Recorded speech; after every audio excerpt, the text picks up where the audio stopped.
సుఖం త్విదానీం త్రివిధం శృణు మే భరతర్షభ అభ్యాసాద్రమతే యత్ర దుఃఖాంతంచ నిగచ్చతి. ఓ అర్జున, ఈ లోకంలో ఎల్లప్పుడూ దుఃఖం, విషాదం, కష్టాలే కాదు సుఖాలు కూడా ఉన్నాయి. ఆ సుఖాలు ఎక్కువై ఒకవేళ ఆ సుఖాలు తొలగిపోతే కలిగే దుఃఖాలు కూడా ఉన్నాయి.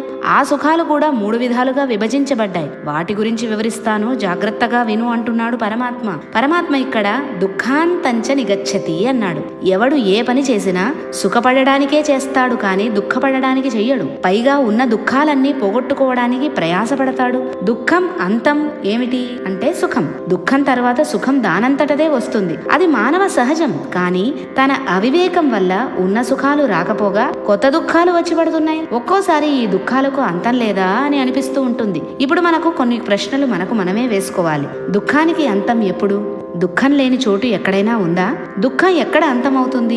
శాశ్వత సుఖం ఎక్కడ దొరుకుతుంది? శాశ్వత సుఖం ఏం చేస్తే లభిస్తుంది? ఎవరి వల్ల లభిస్తుంది? ఈ ప్రపంచంలో దొరికే వస్తువులతో, అనుభవించే విషయ వాంఛలతో సుఖం దొరుకుతుందా? ఇలాంటి ప్రశ్నలన్నింటికీ ఒకటే జవాబు: సుఖం దుఃఖం ఎక్కడో లేవు, మనలోనే ఉన్నాయి. మన భావనలో ఉంది, మనం చేసే కర్మలలో ఉంది. మనల్ని మనం సంస్కరించుకుంటే శాశ్వత సుఖం దానంతటదే వస్తుంది.